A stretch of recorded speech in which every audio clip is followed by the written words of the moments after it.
Hi guys, welcome back to the Talking Rangers YouTube channel. We gave you a video and Beale departed the club. We're back again to digest Neil Critchley appointed as the head coach of Queen's Park Rangers Football Club. Now, Clive joined me last time to run us through and digest, and he mentioned his point of not being back on in good circumstances, but we're back again in short fruition. He's back, the man. Critchley's here. Clive, how are we? I'm good. I'm good, mate. I made so many friends from Glasgow after my last appearance that I thought I'd drop back in and see if we can repeat it. Yeah, it'd be rude if we didn't kick things back off with after the storm we kicked up in the last one. I'm just going to run through. I think one thing that's blown my mind around this whole appointment is this whole circle of events that started way back a good few months ago, before even Beale was appointed as QPR manager. You got Critchley, the manager of Blackpool. He's pretty cushy there in his job, done a nice little job in League One, got him into the Championship. QPR going to appoint Mick Beale. Mick Beale has left Villa. All of a sudden they need an assistant manager. They then approach Blackpool for the services of Neil Critchley as their assistant manager. He then leaves Blackpool to become the man that fulfills the job of Beale, what he was doing as Gerrard's assistant. Then Beale leaves QPR to Rangers, as I'm sure we all know, or we then know. But prior to that, Gerrard was sacked. He then becomes available because Gerrard and Critchley have left Villa, and now Critchley then joins QPR in a whole weird circle of events. Have you ever seen anything like it, Clive? Yeah, it's football, isn't it? And money as well. I mean, I think the deal that Critchley got offered by Villa, I've seen some of the figures on that are absolutely outrageous. So to go and be an assistant manager, and obviously, Beale's left us for a bigger job. Sadly, sad as it is to say that. So yeah, money makes football go round. And I did wonder if the sort of connection with Beale, obviously Critchley and him have worked together before, and they made a big deal in the summer about how they met up to sort of swap notes on the jobs they were going into. I wondered whether that would put us off, given how things went with Mick, but they've obviously decided that needs must. He's now freely available. I mean, they did look at Critchley in the summer when he was at Blackpool. I think a few clubs did, Watford as well, but his buyout at Blackpool was 1.2 million. Right. QPR can't be doing things like that. So having looked at him and been quite keen on him in the summer, if he's now available for free, and mid-season appointments are difficult anyway, it kind of becomes one of convenience whether he's mates with Mick Beale or not. Yeah, I think it will seem a little bit all close. And then I think the one word for me, I think that stands out, I think how I'd epitomize this sort of appointment is continuity. I think you've got a man that's been with Beale before in terms of tactics. I'm sure, although there's of course differences between the two men, there will be some elements of continuity between maybe tactical perspectives or ways they looked at the game in terms of spending a lot of time together. I think, and I'm sure we'll come onto it a little bit later, in terms of working under a tight budget, utilizing players from other academies coming out of the Premier League, have worked on, as I mentioned, tight budget, looking to develop players. There's a lot of values, I think, between the two coaches that are shared. And as you mentioned, I think QPR have been watching him for a while. And I think, as you said, it kind of came about the right time. And it does feel like a good appointment given the circumstances. Let's go back a little bit. What's your perspective of Critchley? What do you kind of make of the man, his management, what he's kind of done before? And then we'll kind of come on to what it kind of means for QPR. They keep talking about they want a development coach, don't they? That's the thing. They look at our financial situation, and really the only ways we're going to get out of this is either by getting promoted or by selling players regularly. And the market for Championship players has just died away completely post-COVID, so they're in a bit of an awkward spot, and that's only going to get more awkward when the next set of accounts comes out in a couple of months, and then the set after that, a year from now. I think without significant player sales, they're going to have a bit of a problem. And the noises that are coming out of the club is they know they're going to have a bit of a problem. So they want this development coach to try and improve our players, either to get us promoted or to get those players sold. So that was the idea behind Beale. And like you say, it's a good continuity going for Critchley, because that is his background at Crewe.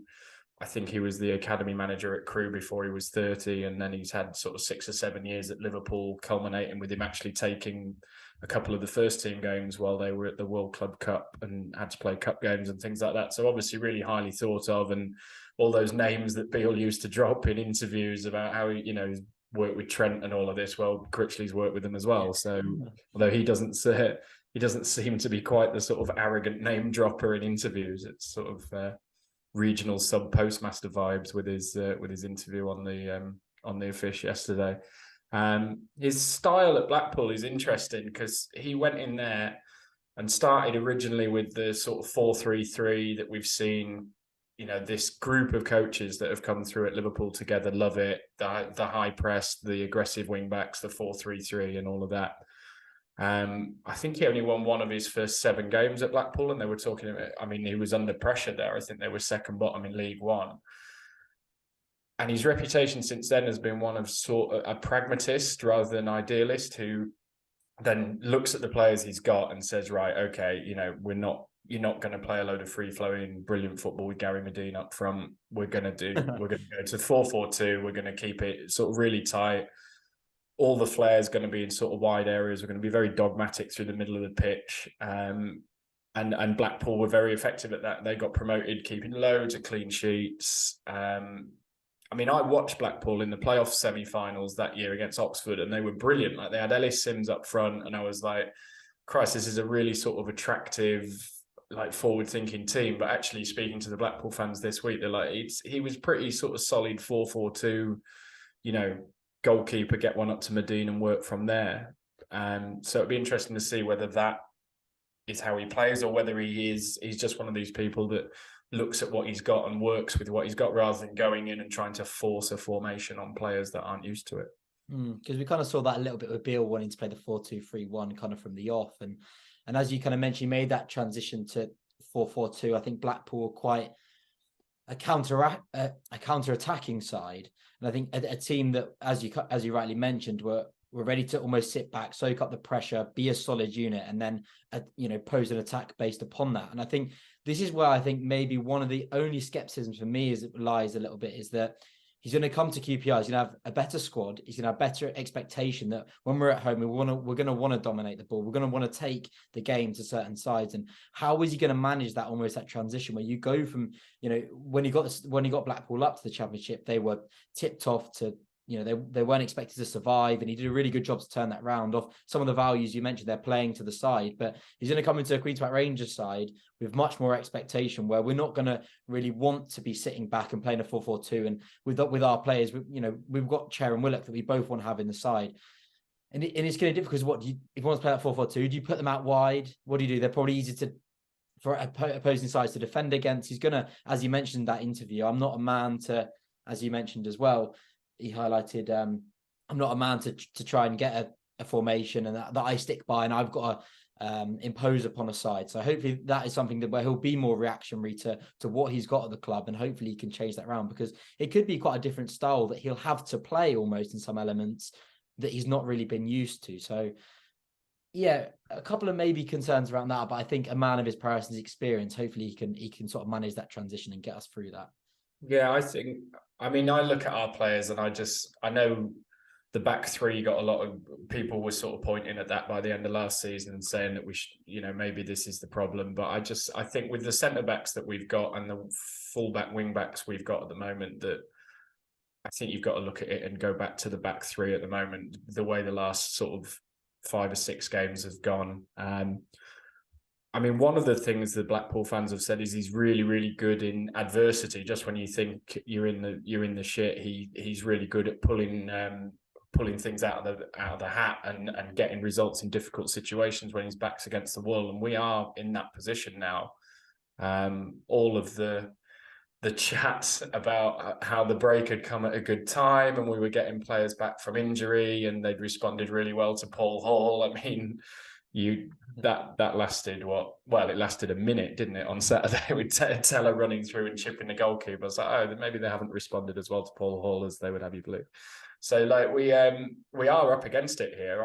I'm very pleased that we've put 30 points on the board. I thought there were loads of really worrying signs with the way that we played and the way we went about it on Sunday. We just got beaten, really from the off. And so he's got a big job. He's got a big job coming in to the club. My concerns are more around there's this sort of idea that you have to be a big character at QPR. I like the fact that we've gone for the development coach, because one of the problems at QPR for me was that we would change manager, but we would change so randomly from like style and personality and everything about them. Like Ian Holloway, Steve McLaren's completely different to Ian Holloway, who's completely different to Hasselbank, who was completely different to Ramsey, who was completely different to Redknapp, and it doesn't help you building a squad. So I do like the fact that there is at least some continuity between the appointments, but obviously Beale is just all mouth, isn't he, and confidence and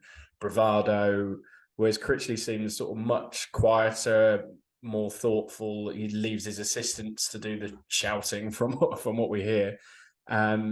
So, and he's coming into a bad situation here. Like, our message board's completely divided at the moment between people that think this is a team that was top of the league 6 weeks ago that's having a blip, I wouldn't worry about it, and probably the side that I'm more on, where I'm looking at how we played at Coventry and looking at how we came back from the break and played on Sunday, thinking this is a tough job. Like, who's coming in here? I'm interested to see. It's usually the big personality managers that do well at QPR, because they can deal with what you said at the start there, which is expectations for what we should be doing and how we should be playing and what we should be achieving in this league. And when we play at home, expectations are up here. The resources you've got now to pull that off are much more sort of Blackpool's level. So I think he's got to. One thing he did, I remember the atmosphere at Blackpool last year was absolutely unreal. I don't know how we got out of there with a point that night. I thought they were great and the crowd was brilliant. He'd really sort of brought it all together and fostered us against the world. We've got no money, but we're going to play good football that you're going to enjoy watching, and we're going to take it to these teams like QPR, and you're going to get behind us. The ground was so quiet on Sunday. So I think that bit, if he can bring that from Blackpool and bring it all together and get a bit of a siege going, that could be quite valuable. But my concern, I'm glad that I don't have to listen to Beale lying to me sort of 3 times a week anymore. But still, Critchley really is different to Beale in interviews and things like that. And looking at the players on Sunday, I'm wondering about the sort of personality and whether he's got that to turn it around here. Yeah, I think that interview was quite interesting, especially with what we're used to of late in terms of Beale. This charisma, as you mentioned, this bravado, the way he articulates himself, he just like oozes confidence. And you've got a man that, as you rightly said, he doesn't seem too reactionary. He's quite composed. He kind of thinks before he speaks, which maybe Beale sometimes could have done with doing after the Wolves scenario. Yeah, it's a very different man. I feel it's going to be telling. And I think there's going to be a lot of pressure, probably not what he's used to in terms of, even his last job being the assistant manager of Aston Villa, and then at Blackpool, when there was already that perception that they, as you mentioned, against the world, everyone sort of bought into and understanding the environment. I feel like sometimes the problem with QPR is that sometimes the fans don't really understand what the club is up against. And I think one thing that will really help in these next couple of weeks in this early transition is, obviously, you've got Preston on Saturday. He's got until Saturday to work with the squad. He's got 9 days after Preston. He's brought in his 2 assistants he had at Blackpool. So he's got a little bit of time to kind of foster and get his ideas across before some of the games come thick and fast after Christmas. So it's going to be telling. It's going to be a tough challenge. He's got a big job up against him. And hopefully as well, because, you've got your Hansen coming back with a couple of injuries. And hopefully he can get Willock back into good shape, because he's really not looking on it. A bit of a poor performance, and Paul Hall brought him off at halftime, as we're all aware, on Saturday. So it's going to be a difficult job, and I think especially when he's coming in mid-season, he hasn't really got his squad. He's obviously got to deal with what's left, albeit not a bad squad.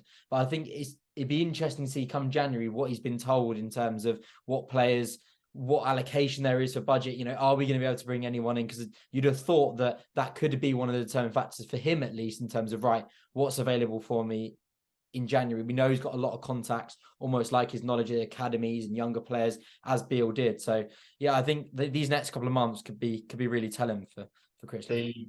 There's no budget, but he's used to that at Blackpool. I think he only spent money on 5 players during his whole time there, and I think that only added up to £2 million. So he actually operated at a profit because they sold Bowler in the end. So he's used to that.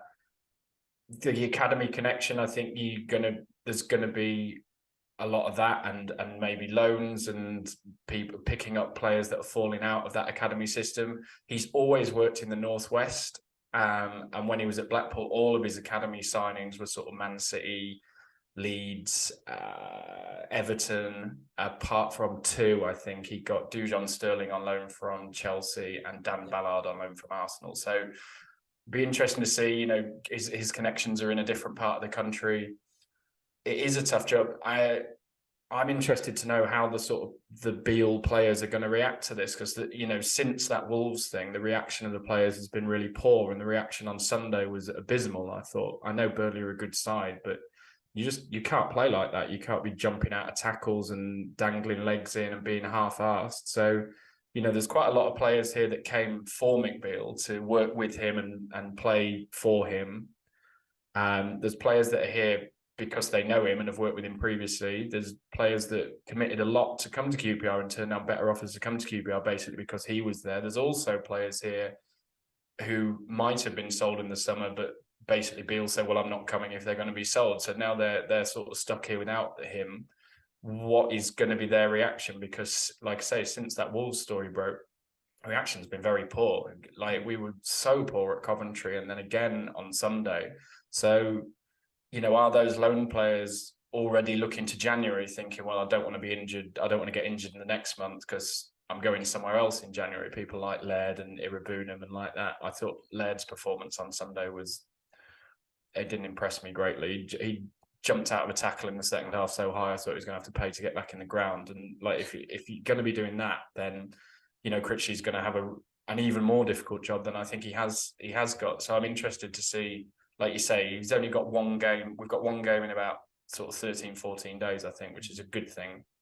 I don't fancy us in that game. I thought Preston looked great at the weekend and we don't get a lot up there anyway. But let's see, as we come out of that into two home games against Luton and Sheffield United, I'm interested to see the system he picks, the team he picks, and how the players react, because their reaction at the moment is not great.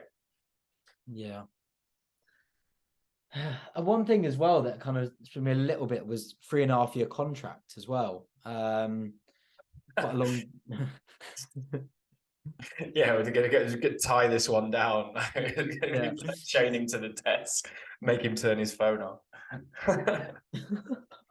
Oh God, don't. And as well, going and nabbing I've forgotten his name already, the assistant from Lincoln, paying his release clause.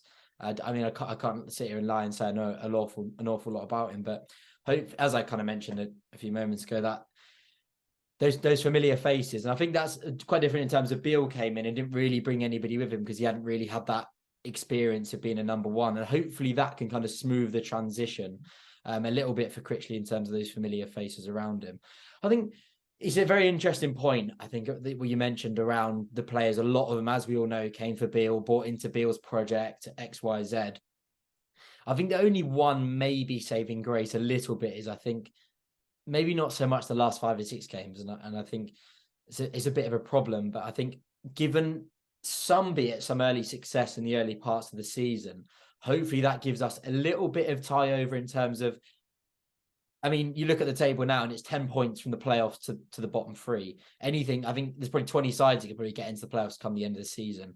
And I think given that little bit of optimism that we kind of brewed and did build at the start of the season, just hoping that they still can remember that in some essence, in terms of hopefully Critchley can just get a couple of wins under his belt and kind of draw this side back together, because albeit, and I'm sure it probably is quite fragmented in terms of where players are at, their mindsets and how much they're all invested into the squad. So I think that's going to be really key and going to determine how well those sort of early months are really going to tell, as I repeated myself. But how much do you think Critchley's got something to prove here? I think obviously he did well at Blackpool. He's left for Villa, got quite a lot of stick for that. And it's only really as you mentioned, he was at Crewe before, but this will be his first big, can we give ourselves that much of a I'm not so sure. Let's say his first bigger job in the league. And I think it will be his moment. I think at least he will feel to really go out and prove himself and show what he's capable of in the Championship at maybe, hopefully, the topper end, rather than looking down as it probably he did do with Blackpool. And Blackpool fans hate him as much as we hate Beale as well. So it's kind of ironic that we're glad to see him, and the manner that he left Blackpool has it really stirred them up at the time in the same way that it stirred us up. I think, like I say, from what I hear, the wage that he was offered by Aston Villa, nobody would ever have turned that down to be a number 2. And I guess, like Beale, it's just the sort of manner of the departure that he'd sort of talked up the pride at working for a working class football club and bringing them all together at Blackpool, and then up and left, and as has never commented publicly on it. There's never been a sort of goodbye or thanks or sorry or any explanation, really. Just sort of up and left, and left all his staff behind as well to go and be an assistant somewhere. So yeah, it is kind of ironic that we hate Beale and Blackpool hate him as much. I hope he can draw it all together. The 3.5-year contract, I mean, they're not worth the paper they're written on. We know that now, don't we? I mean, we knew it anyway. Like, if he doesn't do very well, we'll sack him, and if he does do very well, then he'll get picked off. Managers getting poached from us, that's the first time it's happened since the 80s, and it's not a bad thing. It means the manager's doing well. You've just got to hope that you get a season or 2 out of them rather than 21 games. So if he leaves a year or 2 into his 3-year contract because he's done well, I don't think QPR fans would have objected to Beale doing that. It was just the sort of manner of the departure. But yeah, a 3-year deal, I mean, you're basically just negotiating the size of the compensation, aren't you? That's what the length of contracts are. Yeah. Let's just hope.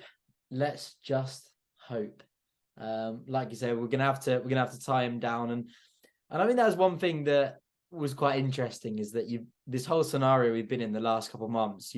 We've gone and poached a manager we've taken up a manager that has just done near enough the exact same as to what we did. As to what Beale did a couple of months ago. Quite ironic, in fact, but. Yeah, I'm hoping there's been more assessment into the character and the man behind the. I'm honestly not sure they had much choice, because, I mean, even though it's a World Cup break, it's a mid-season appointment. They're always difficult because it's who's available. So they, like everybody else, they're looking at Plymouth and thinking Schumacher's doing a really good job there. They're looking at Ipswich and thinking McKenna's doing a really good job there.